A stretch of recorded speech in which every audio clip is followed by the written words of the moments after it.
Electoral bond വഴി താൻ 25 കോടി രൂപ സംഭാവന ചെയ്തതായി കിറ്റെക്സ് ഗ്രൂപ്പിന്റെ MD-യും 2020 പാർട്ടിയുടെ സ്ഥാപകനുമായ സാബു M. ജേക്കബ് പ്രതികരിച്ചത് കണ്ടു. ഭയന്നിട്ടാണ് താൻ ഇത്രയും തുക സംഭാവന ചെയ്തതെന്നാണ് കിറ്റെക്സ് മുതലാളിയുടെ പുതിയ വെളിപ്പെടുത്തൽ.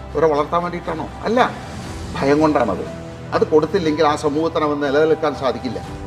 കേരളത്തിൽ വ്യവസായം തുടങ്ങാൻ വൻ തുക കൈക്കൂലി കൊടുക്കേണ്ടി വരുമെന്നും സംസ്ഥാനം വ്യവസായ സൗഹൃദമല്ലെന്നും പറഞ്ഞ കേരളം വിട്ടയാൾ.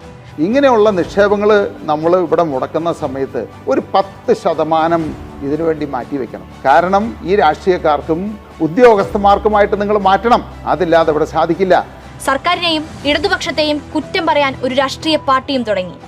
അഴിമതിക്കും കൈക്കൂലിക്കുമൊക്കെ എതിരെന്ന് ആളെ കൂട്ടി പ്രസംഗിക്കുന്നയാൾ 25 കോടി കൈക്കൂലി കൊടുത്താണ് ബിസിനസ് മുന്നോട്ട് കൊണ്ടുപോകുന്നതെന്ന് സമ്മതിച്ച സ്ഥിതിക്ക് മുന്നേ നടത്തിയ വെല്ലുവിളികളുടെയൊക്കെ ആയുസ് ഒടുങ്ങിക്കാണുമല്ലോ.